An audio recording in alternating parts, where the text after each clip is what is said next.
Assalamualaikum warahmatullahi wabarakatuh. Alhamdulillah kita dapat berjumpa kembali hari ini melalui aplikasi Zoom Meeting dalam keadaan sehat. Perkenalkan rekan-rekan sekalian, nama saya Anissa Tiffany Maulidianti. Saya berasal dari Stikes Tri Mandiri Sakti Bengkulu. Nah, pada kesempatan kali ini saya akan mempresentasikan soal Ukom Bidan dengan topik asuhan kebidanan bayi baru lahir. Nah, di sini ada eh, kontak saya dan juga Instagram apabila ingin keep in touch ya dengan saya ya rekan-rekan. Oke, next slide. Kita langsung masuk ke pembahasan soal yang pertama. Nah, mari kita baca bersama terlebih dahulu soalnya. Oke.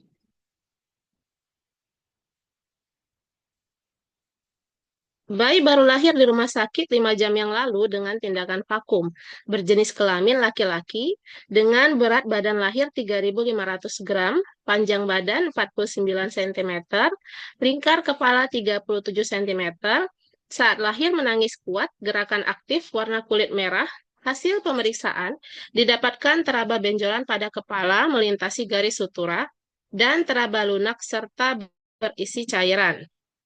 Nah, pertanyaannya, diagnosa apakah yang tepat pada kasus di atas? Nah, silakan rekan-rekan jawab 1 menit dari sekarang ya. Oke, sudah 1 menit dan jawaban yang paling banyak itu adalah A, sepal hematom.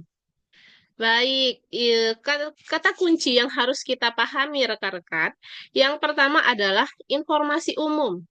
Nah, dari kasus ini, informasi umum yaitu bayi baru lahir itu dilakukan tindakan vakum. Kemudian yang harus dipahami adalah hasil pemeriksaan dari setiap soal kasus ya. Nah, di soal kasus ini hasil pemeriksaan itu didapatkan teraba benjolan pada kepala. Nah, jadi kalau ada benjolan pasti langsung ini ya antara A atau D ya, antara sefal, hematom, dan kaput. Biasanya itu pasti benjolan. Kemudian pada kepala melintasi garis sutura dan teraba lunak serta berisi cairan. Nah, di sini ada kata kunci juga dari hasil pemeriksaan karena ada pembeda antara sefal, hematom, dan kaput suksedaneum. Nah, berarti pilihan B, D, dan E itu tidak mungkin. Ya, yang paling mungkin adalah A dan D. Kemudian pertanyaannya, diagnosa apakah yang tepat pada kasus di atas? Mari kita bahas. Next slide.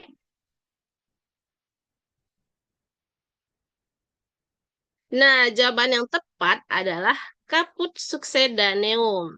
Di sini Ibu sudah memberikan gambar ya, perbedaan antara sepal hematom dan kaput succedaneum. Jadi gambar ini berfungsi agar rekan-rekan itu bisa mengingat atau berimajinasi ketika menemui soal seperti ini. Jadi gambar itu bisa membantu untuk berimajinasi.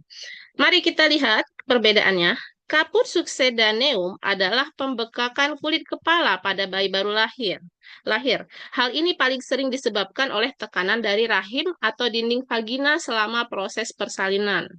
Tanda yang lain yaitu perabaan teraba benjolan lunak, berbatas tidak tegas, tidak berfluktuasi tetapi bersifat edema tekan. Kemudian benjolan terletak di luar periosteum sehingga dapat melampaui sutura. Nah, jadi kata kuncinya yang Ibu sudah merahi ini, yaitu kalau kaput succedaneum itu melampaui sutura. Nah, kalau cepal hematom adalah perdarahan yang terjadi pada lapisan di selaput otak yang menyebabkan terperangkapnya darah pada lapisan tersebut. Nah, isinya darah ya, yang tadi cairan. Nah, sepal hematom menimbulkan pembengkakan akibat darah menumpuk di peristeum. Kondisi ini terjadi pada bayi akibat terganggunya jalan lahir. Sepal hematom teraba subperiotial tulang tengkorak yang berbatas tegas dan tidak melampaui sutura yang berisi cairan darah. Nah, dari kasus tadi, itu hasil pemeriksaan itu melampaui sutura. Berarti jawaban yang benar adalah yang D ya rekan-rekan. Oke, ya, yang D kapur suksedanum. Demikian bimbel kita hari ini. Nah, ini sedikit ada tentang perdarahan tadi ya. Perdarahan epidural, ini perbedaannya. Nah, ini karena ada perdarahan pada ruang antara durameter, kemudian intrakranial itu penyebab kecacatan dan kematian bayi karena adanya DKPD atau defisiensi kompleks protombin. Kemudian perdarahan subaponeurotik itu akibat aponeurosis, pecahnya vena-vena yang menghubungkan jaringan di luar dengan sinus-sinus. Baik, terima kasih rekan-rekan sekalian. Sampai jumpa selanjutnya. Jadi percayalah bahwa setiap usaha yang telah kita lakukan dengan maksimal pasti akan berbuah optimal. Semoga sukses rekan-rekan UKM Profesi Bidan 2025. Saya pamit undur diri, sampai jumpa lagi. Wassalamualaikum warahmatullahi wabarakatuh.